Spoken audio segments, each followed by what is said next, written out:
Bonjour, je suis Paul Vissich, initiateur d'Imperium et auteur de sa déclaration de principe, disponible dans le site web imperium-online.eu.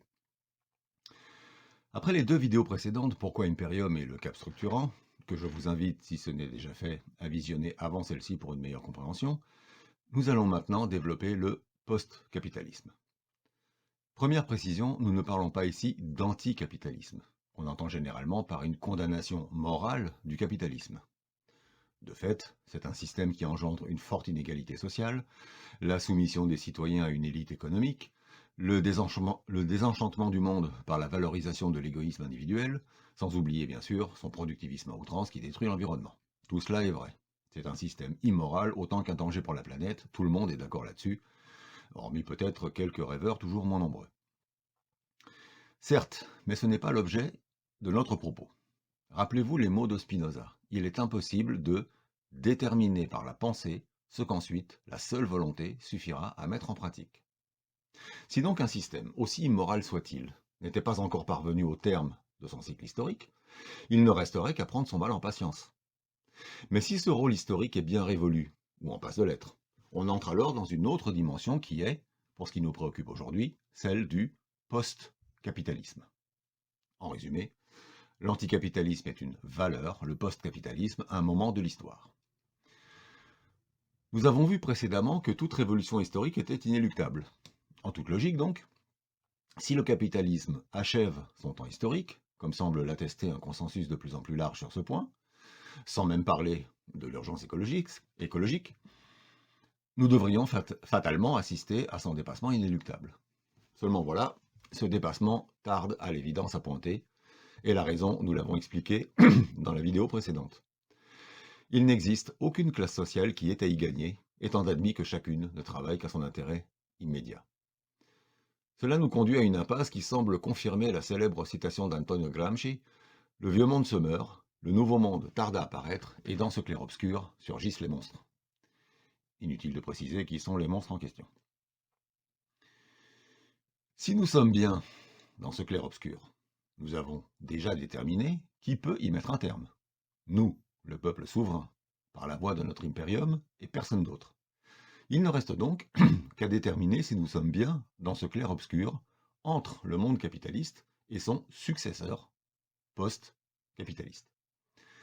Et cela implique de savoir exactement de quoi on parle, et donc de bien saisir ce que sont, par ordre décroissant, le capitalisme, le capital, la monnaie et enfin la valeur. Évidemment, annoncé comme ça, on sent déjà pointer les migraines. Pas de panique. Nous allons expliquer tout ça aux enfants de 6 ans que nous sommes tous. D'abord, il importe de différencier le mouvement capitaliste du système capitaliste. Ce sont deux choses différentes. Le mouvement est un réflexe commun. Si vous achetez un objet quelconque, parce que vous spéculez sur une augmentation de sa valeur, vous réalisez un mouvement capitaliste, et à sa revente, une plus-value capitaliste. Il va de soi que notre propos ne s'oppose pas au mouvement lui-même. Nous ne parlons pas ici de croisade idéologique. Non. Le post-capitaliste n'a de sens que dans l'opposition au système capitalisme, c'est-à-dire un système économique et social dont les institutions accordent la primauté au mouvement capitaliste, issu de l'initiative privée, pour la création de richesses et par là de ses propres ressources par le biais de l'impôt. C'est cette primauté, de plus en plus exclusive, que nous allons questionner ici.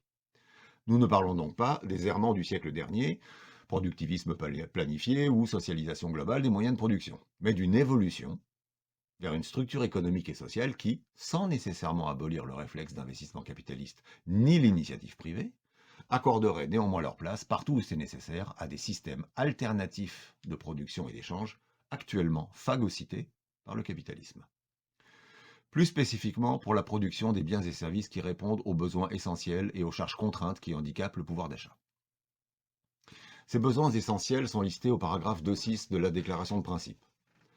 L'eau, la nourriture, l'environnement, le logement, etc. Qui n'a jamais entendu évoquer les bas revenus en ces termes? Une fois les factures payées, il me reste temps pour vivre, souvent peu, voire très peu. Les factures en question, voilà bien le premier rival du pouvoir d'achat. Ce sont les charges contraintes.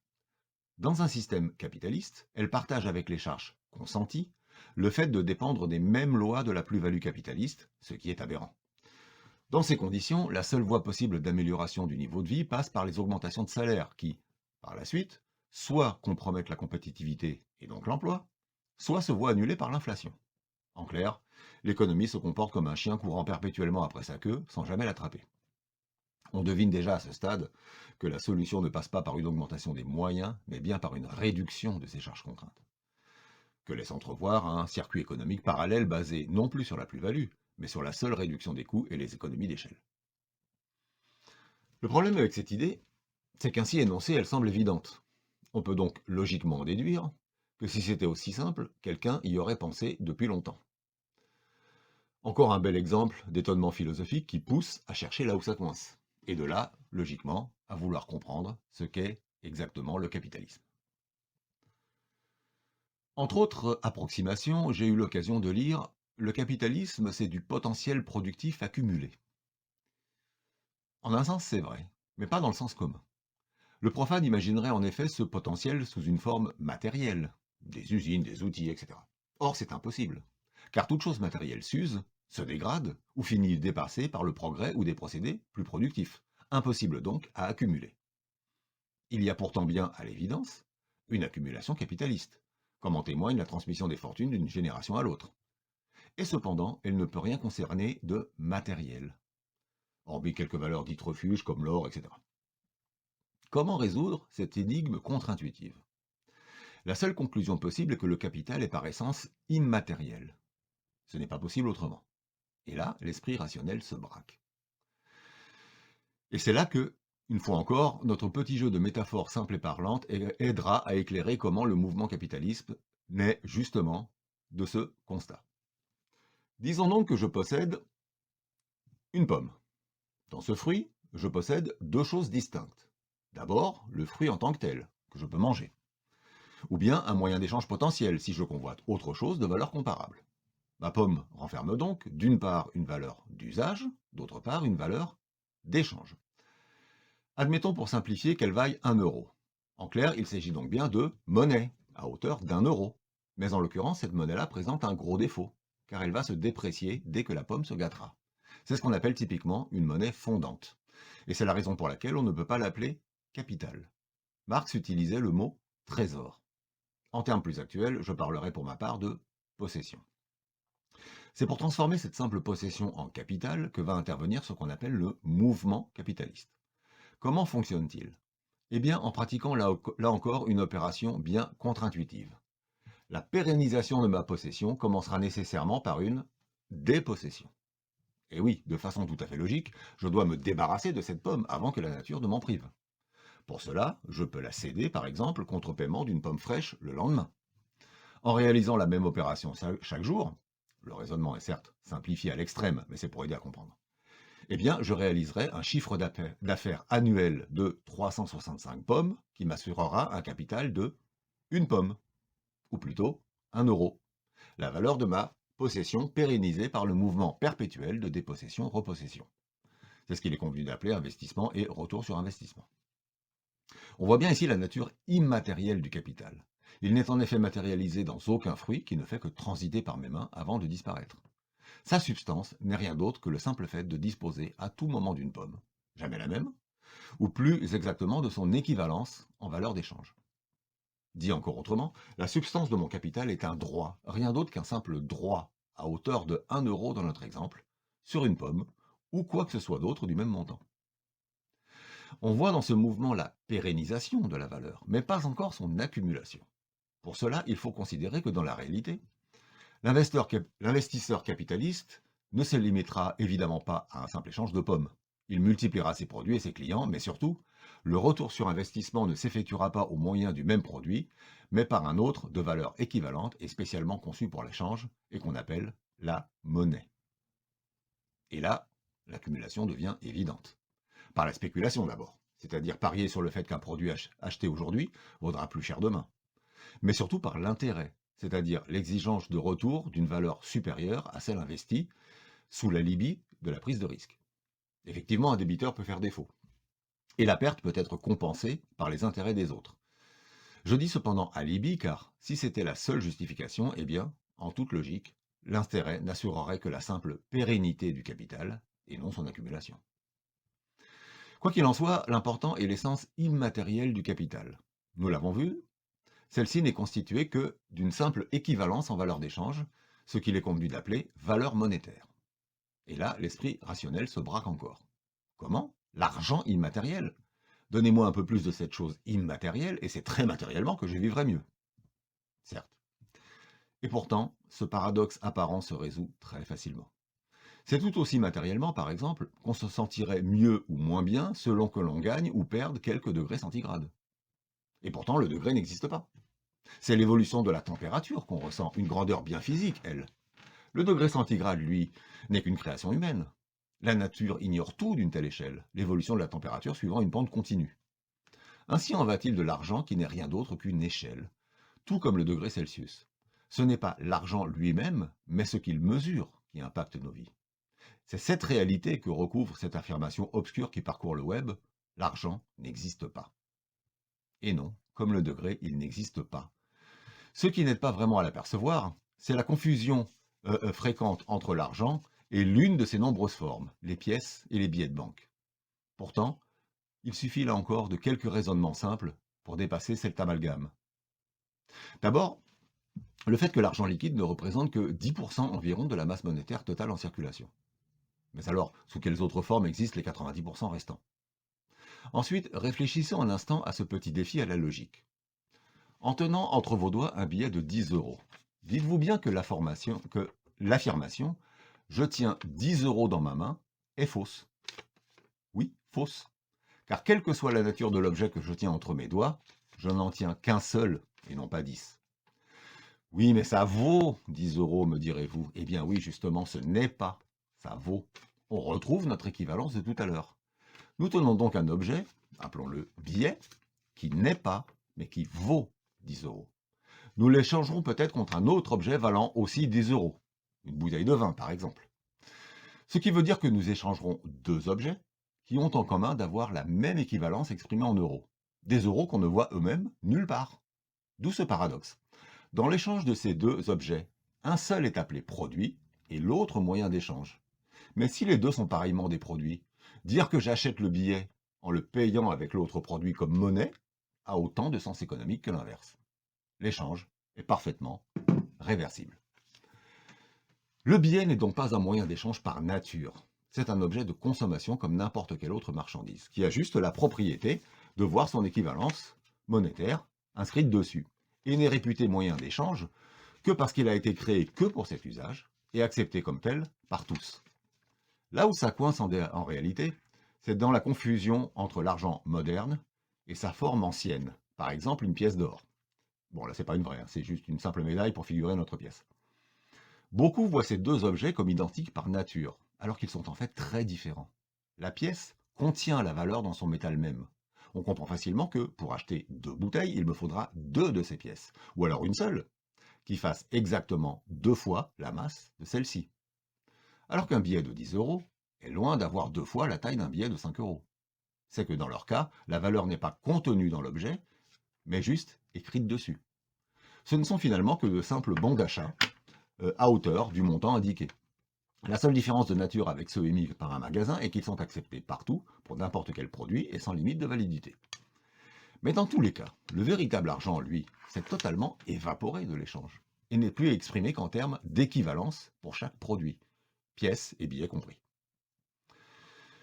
L'argent lui-même, dans sa forme moderne, est donc réduit à un rôle fantomatique, celui d'une simple échelle de valeur servant à mesurer autre chose. Comme le degré Celsius sert à mesurer la température, l'argent, lui, mesure la valeur d'échange. Et c'est là que nous touchons au cœur du système. Qu'est-ce que la valeur d'échange? Ce n'est rien d'autre qu'un simple ordre de grandeur comparatif entre des produits échangeables. Dire par exemple que A vaut 1 euro et que B en vaut 2, c'est juste un moyen commode de dire que B vaut 2A. Et c'est comme ça qu'on a inventé le prix. Le prix, ce n'est qu'un moyen simple d'établir cette comparaison dans une échelle convenue entre n'importe quel produit ou service, en attribuant à chaque produit sa valeur d'échange.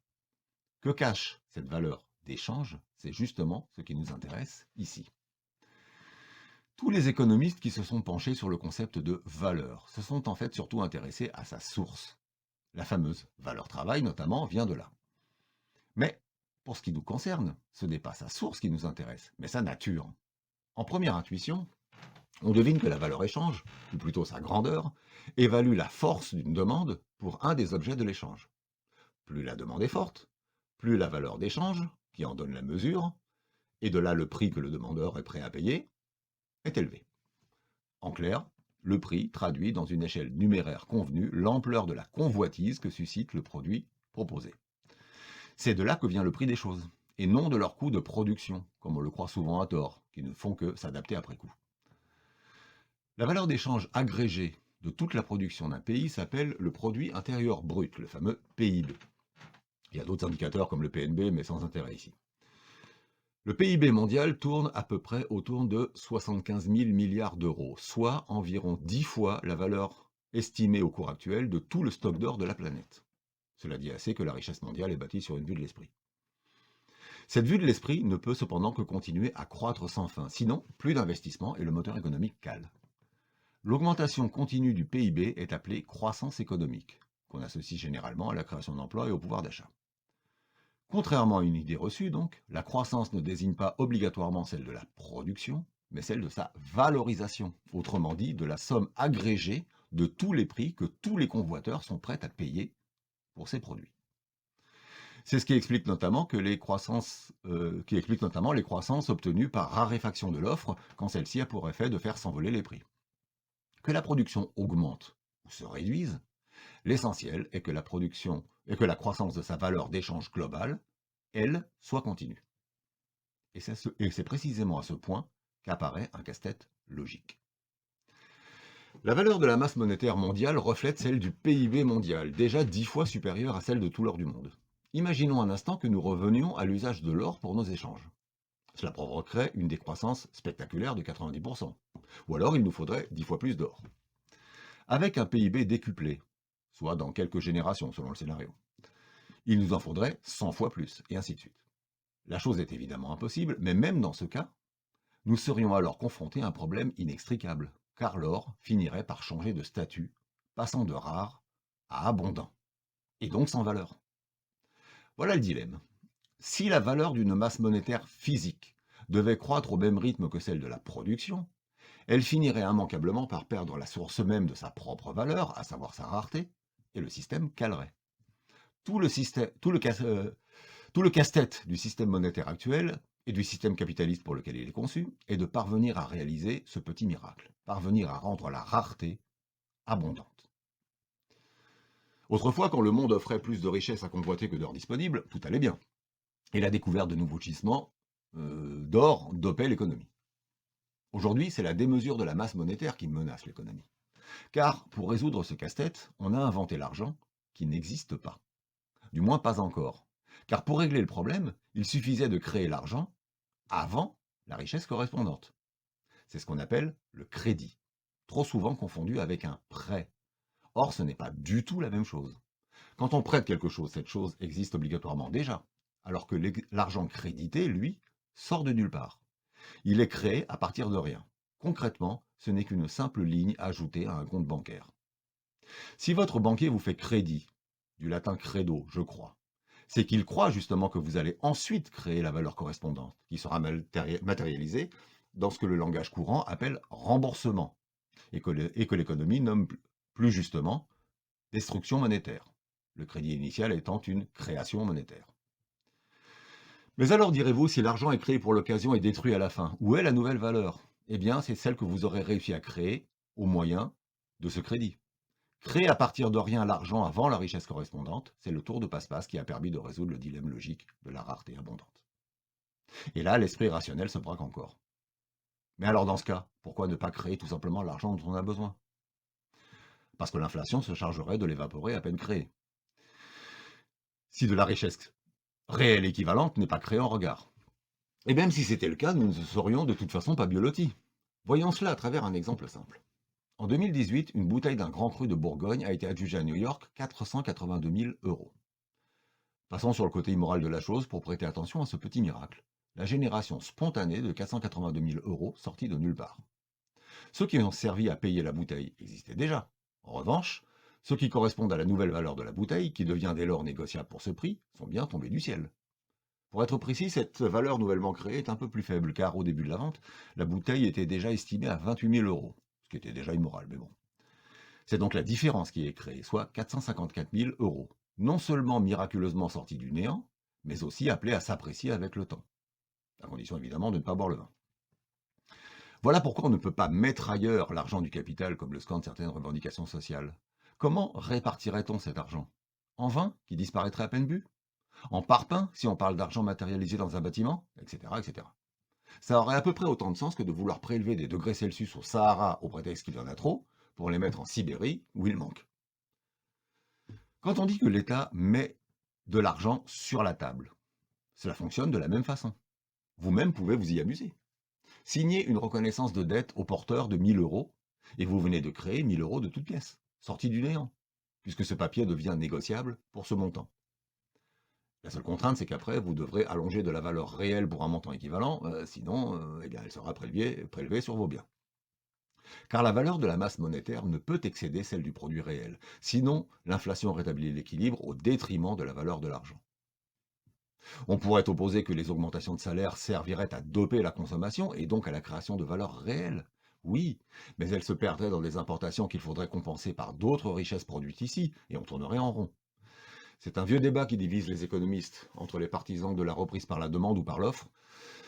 C'est aussi le scénario catastrophe qui a abouti au tournant de la rigueur de 1983. De quelque angle qu'on prenne le problème, le système ne révèle que son absurdité. Avec la bouteille à un demi-million, on pourrait croire qu'on a touché le fond de l'absurde. Et pourtant, le capital a réussi à faire beaucoup, beaucoup plus fort, sans même parler des escapades orbitales de milliardaires déjà hors sol. Non. Le summum est atteint avec l'art numérique. L'art numérique, c'est l'art créé sur ordinateur. A priori, invendable donc, car, comme vous l'expliquera n'importe quel informaticien, un fichier informatique est duplicable à l'infini. Ce n'est en effet que du code. C'est l'ordinateur qui transforme ce code en images, musique ou tout ce que vous voulez. En copiant ce code, les notions d'original et de copie n'ont tout simplement aucun sens. Tous seront pareillement des originaux. Autant dire que le numérique bannit par conception le principe même de rareté et donc de valeur marchande. Et pourtant, l'une d'elles a été vendue il y a quelques mois à près de 60 millions d'euros. Comment est-ce possible? Eh bien, par l'utilisation d'une technologie appelée NFT. Je laisse chercher sur le web ceux que ça intéresse. Sans entrer dans un détail assommant, disons simplement qu'elle permet d'insérer dans l'œuvre numérique un code infalsifiable, validé par une chaîne de preuves sur Internet. Le fichier reste copiable, mais sans ce certificat numérique inséré dedans, ce qui permet maintenant de différencier un original d'une copie, du moins tant que durera Internet. On a réussi à reproduire dans le numérique la situation normale de l'art physique, mais ici de manière totalement artificielle. Parce que le système ne fonctionne pas sans rareté, on en est arrivé à l'introduire artificiellement jusque dans un produit qu'il a banni pourtant par conception. C'est même l'objectif clairement avoué par les concepteurs de cette technologie. Introduire la rareté là où elle n'existe pas pour permettre son commerce. Comme si, sans cela, il n'y avait plus d'art possible. Allez donc dire ça aux visiteurs de la grotte de Lascaux. Là encore, on pourrait se contenter de fustiger la bêtise de nos semblables. Le sage, lui, confronté ici à un légitime étonnement philosophique, ne manquera pas de mettre en doute ce jugement rapide pour se demander ce qui lui échappe. En l'occurrence, bonne pioche. Car une fois bien comprise la logique absurde du système, tout devient clair. Quand on parle de croissance, ce n'est pas celle du volume de la production, mais celle de sa valeur marchande. Ainsi, par exemple, une abondance totale se traduirait logiquement par une décroissance totale, et il n'y aurait plus aucune masse monétaire. Mais ici, c'est bien cette masse monétaire qui doit croître, les produits échangés ne servant qu'à en soutenir la valeur. C'est ce qui explique, par exemple, l'obsolescence programmée de plus en plus rapide, pour accélérer le rythme des échanges, mais aussi les dérégulations et la casse des services publics, qui constituent une charge, alors qu'un service privé, même dégradé, participe au PIB et donc à la création monétaire. Qui croit encore à cette fable d'un meilleur service privatisé? Voilà pourquoi le service public est condamné, au prix de services dégradés et toujours de plus en plus chers. Voilà pourquoi les charges contraintes vont continuer à augmenter. Et surtout pourquoi aucune politique n'y changera jamais rien dans le cadre actuel. Car, englué dans cette fuite en avant insensée d'une croissance exponentielle de la masse monétaire, il faudra toujours de plus en plus de produits pour la payer, et donc de plus en plus cher et au cycle de vie de plus en plus court. Et pour cela, tout est bon à prendre, même un service volontairement dégradé. Voilà pourquoi les inégalités poursuivront leur pente exponentielle. Car pour payer un demi-million d'euros une bouteille de vin, sans doute plusieurs millions demain, il faudra toujours plus de gens pour qui, eh bien, ce n'est que de l'argent de poche, qui l'achèterait sinon. Voilà pourquoi il y aura toujours plus de pauvres. Voilà pourquoi les augmentations de salaire ne solutionnent rien, mais au contraire, aggravent encore le problème. Dans ce système-là, du moins, en créant plus d'argent nouveau. Voilà pourquoi l'âge de départ en retraite continuera inexorablement à reculer. Car travailler contribue au PIB alors que la retraite est une charge comptable. Le système capitaliste n'offre aucune solution aux dégradations du niveau de vie, pour la simple raison qu'il en est la source. Alors, la solution devient évidente dès le problème correctement posé. Soustraire à la voracité capitaliste les charges contraintes qui portent sur les biens essentiels, au profit de circuits économiques alternatifs, comme ceux basés sur l'économie circulaire et la monnaie fondante. Cela enchaînera fatalement une baisse relative du PIB, mais celle-ci est déjà annoncée de toute façon. Nous devrions perdre plusieurs places sur l'échelle mondiale d'ici 2050. Alors, autant que ça serve à quelque chose. Mais surtout, cela implique un rapport de force avec les lobbies financiers. La force, cependant, comme chacun sait, naît de l'union. Le groupe Euromed, aux intérêts convergents, conservera dans une union politique une puissance économique et un poids diplomatique de premier plan. C'est pourquoi l'avènement d'une fédération européenne, unissant ces 7 pays, est la première étape indispensable et le premier sujet de débat à développer dans vos cercles de rencontres. Pour ma part, je vous donne rendez-vous dans la prochaine vidéo consacrée à la valeur citoyenne. Hasta siempre. Vous êtes libre de partager, télécharger et diffuser cette vidéo sur tout support à la seule condition de ne pas la modifier. Si vous devez prélever un extrait pour illustration, insérez obligatoirement un lien vers la vidéo complète pour assurer votre public que la sortie du contexte ne modifie pas le sens.